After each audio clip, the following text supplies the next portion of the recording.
Bismillah, alhamdulillah, wassalatu wassalamu ala rasulillah Maulana Muhammad Abdullah wa ala alihi wa sahbihi wa la hawla wa la quwwata illa billah. Wa ala kulli wahidin shar min ghalibi kutil balad. Ya.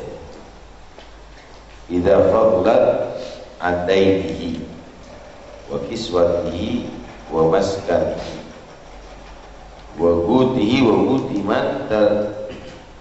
guti man alaihi nafaqatuhu lailatul id wa yaumahu. Diwajibkan bagi setiap orang untuk mengeluarkan satu sa' untuk zakat fitrah. Wasa'u arba'atu amdad. Satu sa' itu adalah 4 mud. Dan itu min ghalibi gutil balad, dari yang paling banyaknya makanan balad daerah itu. Kalau beras ya beras, kalau gandum ya gandum, kalau jagung ya jagung. Lah kalau di Indonesia dikeluarkan jagung nggak bisa. Kalau di Indonesia dikeluarkan gandum nggak bisa, karena bukan ghalibi gutil balad, harus ghalibi gutil balad. Kemudian wafadulat idza fadulat adaini, itu makanan kalau nyatakan lebih daripada utangnya, walau utang itu muajjal. Apa muajjal itu? Belum waktunya untuk dibayar. Ini masih belum waktunya untuk dibayar, ya berarti harus didahulukan untuk utangnya dulu. Nah, didahulukan untuk utangnya. Wajib mengeluarkan zakat fitrah kalau dinyatakan hartanya lebih daripada utangnya, walaupun utang itu adalah muajjal. Ini menurut pendapat Ibn Hajar. Menurut pendapat Ibn Hajar. Tapi kalau pendapat Romli tidak. Kalau utangnya muajjal, ya berarti wajib tetap mengeluarkan zakat fitrah. Baik. Wa kiswatihi, dan dinyatakan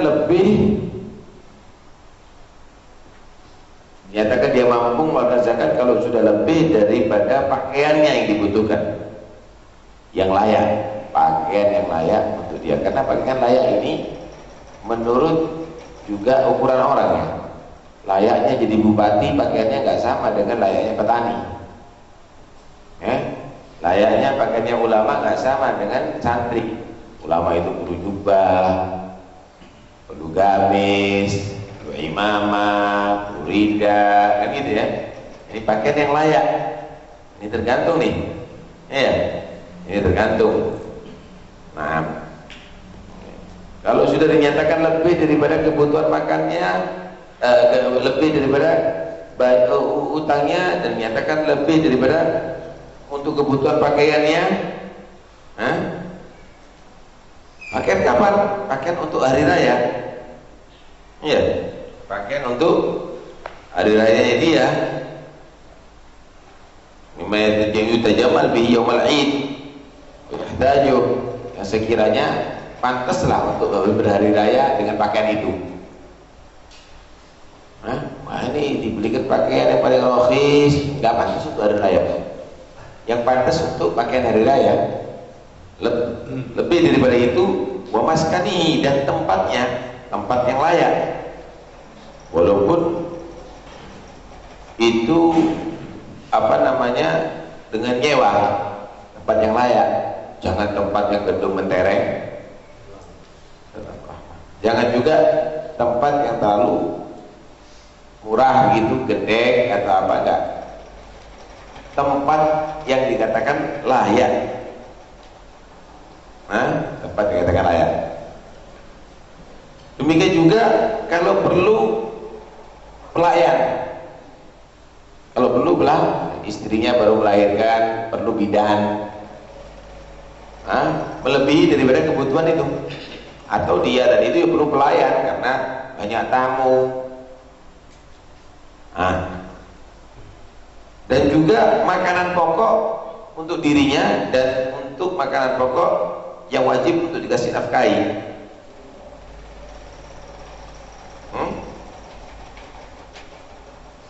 Malam hari raya dan untuk hari rayanya. Malam hari raya dan untuk hari rayanya. Karena begini, kebutuhan hari raya nggak sama dengan kebutuhan selain hari raya. Kalau kebutuhan, kenapa dikatakan Lailatul Id wa Yaumil Id? Karena kebutuhan hari raya lebih besar, lebih gede daripada kebutuhan biasanya. Oh, perlu kue, perlu lontong, perlu itu. Ini makanan hari raya. Jika untuk makanan itu dia hari raya dan malam hari raya dan malamnya, ini tanggal 1 dan malam 2 Lailatul Akhirah, ya. Kemudian kebutuhan pakaiannya dia terpenuhi itu hari rayanya, kemudian masih lebih daripada utangnya. Dia punya utang 100 juta tapi total hartanya 200 juta, berarti lebih daripada utangnya. Nah, tapi kalau utang 100 juta 4 bulan lagi harus bayar, hartanya 50 juta, gak wajib zakat fitrah. Menurut Ibn Hajar tidak wajib zakat sih, tidak wajib zakat fitrah dia. Nah, kemudian layak, tempat layak. Ini kalau nyewa rumah nggak cukup, ini kita masih sama mertua ini. Kita kalau nyewa rumah kita mau berkeluarga nyewa rumah nggak cukup duitnya kita untuk nyewa rumah. Nyewa rumah dulu, nggak usah zakat fitrah dulu, nggak wajib bagi dia untuk zakat fitrah. Rumah yang layak bagi dia. Nah, rumah yang layak ini juga diukur dengan orangnya. Ya. Maka kalau sudah demikian dinyatakan wajib zakat fitrah. Karena itu zakat fitrah ini bukan berarti penekanan, tidak. Itu bagi yang dikatakan mampu. Mampu itu tadi itu. Mampu itu kebutuhan dia dan yang wajib dia nafkahi terpenuhi untuk hari rayanya dan malam hari raya. Kebutuhan hari raya, makanan hari raya, pakaian hari raya, tempat yang layak, dan lebih daripada utangnya, walaupun utangnya masih belum datang hulul waktu untuk bayarnya. Nah, kalau ada seseorang mengeluarkan zakat fitrahnya sebelum malam hari raya, di tengah-tengah Ramadan, bahkan di awal Ramadan, maka dinyatakan boleh. Tapi itu dikatakan muajjalah. Itu adalah mengawali, mendahului waktu zakat. Muajjalah ini, saudara,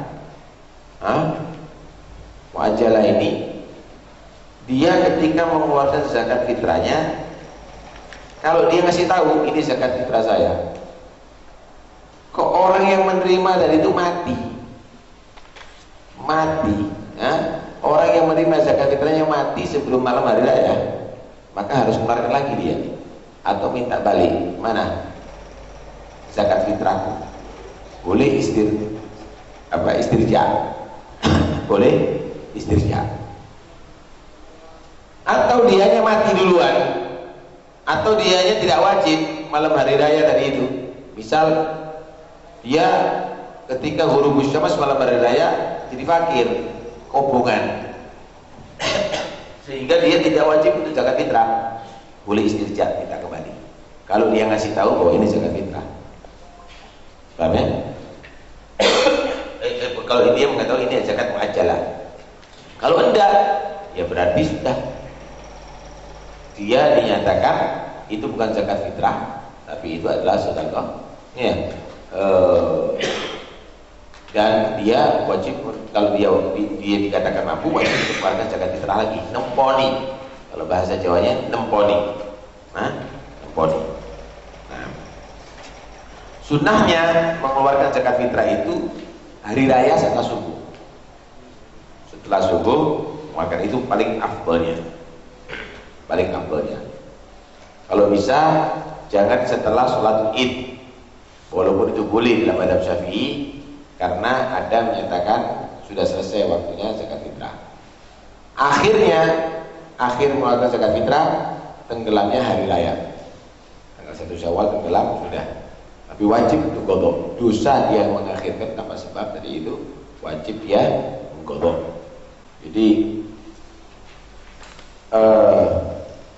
Islam ini mengatur ada amalan yang berkaitan dengan waktu yang mulia, hari-hari yang mulia. Ada amalan yang berkaitan dengan tempat-tempat yang mulia. Ada amalan yang di semua waktu. Ada amalan yang dilarang dalam beberapa waktu. Coba kita perhatikan. Ada amalan yang bergantung dengan waktu-waktu mulia diatur. Ada puasa di hari Arafah. Ada puasa di hari Arafah. Ada puasa di hari Asyura. Ada umroh yang lebih unggul ada di Ramadan. Siapa umroh di bulan Ramadan pahalanya seperti haji bersama aku kata Rasulullah. Ini berkaitan dengan waktu. Ada sholatul tarawih ini pada malam-malam Ramadan. Ada sholatul Id. Ada, ini berkaitan dengan waktu-waktu yang mulia. Diatur amalan waktu-waktu yang mulia. Termasuk zakat fitrah. Ini amalan bersedekah di malam-malam yang pilihan Allah Subhanahu wa ta'ala. Termasuk kurban. Karena di selain waktu itu nggak bisa. Di selain waktu itu tidak bisa. Termasuk takbir malam hari raya. Ini dikaitkan dengan waktu-waktu yang mulia. Ada dikaitkan dengan tempat-tempat yang mulia. Amalan yang dikaitkan dengan tempat mulia. Contoh tawaf di Mekah. Dari Ka'bah, sa'i juga begitu. Wukuf di Arafah, di tempat yang mulia. Ziarah kepada Nabi, i'tikaf ada di masjid, tempat yang mulia. Tahiyatul masjid berhubungan dengan tempat-tempat yang mulia. Ini adalah satu gambaran bagaimana memuliakan waktu yang dimuliakan oleh Allah, memuliakan tempat yang dimuliakan oleh Allah Subhanahu wa ta'ala. Ada juga waktu-waktu yang dilarang kita melaksanakan sebagian ibadah. Contoh, sholat di 5 waktu yang dilarang. Setelah sholat subuh, setelah sholat asar, paham ya? Yang menurut madhab Syafi'i, sholat yang tidak ada sabab atau ada sabab mutaakhir. Nah itu dilarang. Bahkan haram hukumnya. Bahkan haram hukumnya. Tapi untuk zikir nggak apa-apa, nggak dilarang. Ada juga di tempat-tempat yang tidak dilarang kita untuk melakukan ibadah. Contoh, kita sholat di WC, di kuburan, berzikir ada di WC. Kenapa? Karena tidak layak itu tempat. Karena tidak layak itu tempat. Nah, di sini adalah gambaran bahwa ibadah kepada Allah itu paling afdolnya di waktu yang mulia, di tempat yang mulia, boleh di tempat biasa, tapi jangan di tempat-tempat yang tidak layak atau di waktu-waktu yang tidak tepat. Di waktu-waktu yang tidak tepat. Contoh, ketika kamu kencing, jangan berzikir dong, dilarang. Bahkan jawab salah pun tidak. Bahkan azan pun tidak menjawab. Jangan saat itu. Nah, dalam beberapa keadaan, bukan kita berzikir dengan lisan kita, atau beribadah dengan anggota badan kita, tetapi dengan hati kita. Dalam keadaan junub, jangan sholat, nggak boleh, haram. Jangan baca Quran, nggak boleh, haram. Ada beberapa hal yang dilarang kita, tapi berzikir dengan hati tetap bisa. Di kamar-kamar mandi juga begitu. Alhasil ini adalah satu gambaran situasi dan kondisi. Situasi dan kondisi yang harus. Maaf kadang-kadang mau orkesan tahlilan dulu. Afdhalu dzikri la ilaha joget-joget dangsa. Anda ini harus situasi dan kondisinya harus persiskan. Bismillahirrahmanirrahim, bacaan bismillahirrahmanirrahim hukumnya apa? Bagus, Quran itu. Tetapi ketika minum khamr, bismillahirrahmanirrahim, haram jadinya. Enggak benar. Kenapa? Situasi dan kondisinya enggak tepat. situasi dan kondisinya tidak tepat. Karena itu ulama, ustadz dan mudah-mudahan kau jadi ulama nantinya, kalau situasi dan kondisi tidak tepat nggak usah hadir ente. Oh di situ ada mulutan, mari ngono, joget-jogetan, jangan. Situasi dan kondisinya tidak tepat, jangan. Nah karena itu kita harus bisa mengenal bagaimana cara kita melakukan ibadah tadi itu. Hah? Baik, tetapi kalau sudah tidak tepat yang diatur, jadinya negatif. Contoh, sholat bagus, tapi wudunya batal, ya haram sholatnya jadinya. Haram jadinya. Kan gitu. Puasa itu bagus, tetapi di ayyamu tasyrik haram jadinya. Jadinya haram gitu loh. Nah, bacaan Quran itu bagus, campur lanang wedok ono de ngono. Ini seperti di MTQ apa itu kan gitu. Campur lagi perempuan, bagus. Tapi jadi haram nantinya. Kenapa? Kondisinya yang tidak tepat gitu loh. Kondisinya yang tidak tepat. Sholat di tempat najis haram jadinya. Nggak benar. Nah, karena itu harus tahu situasi dan kondisi. Saya mau tanya, ketika masuk waktu sholat, jalan raya banyak kendaraan, ente langsung, wah, awal waktu, Allahu Akbar, macet kabelan. Jadinya apa? Haram jadinya. Lah, situasi dan kondisi ini harus dipahami sama umat Islam, ya. Dan khususnya dai-dai harus mengetahui ini kondisinya tepat dah ini untuk ibadah, tempat dah ini untuk berzikir. Nah, kecuali kalau nggak ada larangan ada di situ dan sudah layak. Ada orang yang tidak berzikir, tapi kamu menjadi orang berzikir, bagus, nggak apa-apa. Dzakirullah bainal ghafilin kasyajaratil khadra bainal hashim. Orang yang berzikir kepada Allah di antara orang-orang yang lupa itu seperti pohon yang hijau di antara pohon-pohon yang lainnya kering. Hebat itu.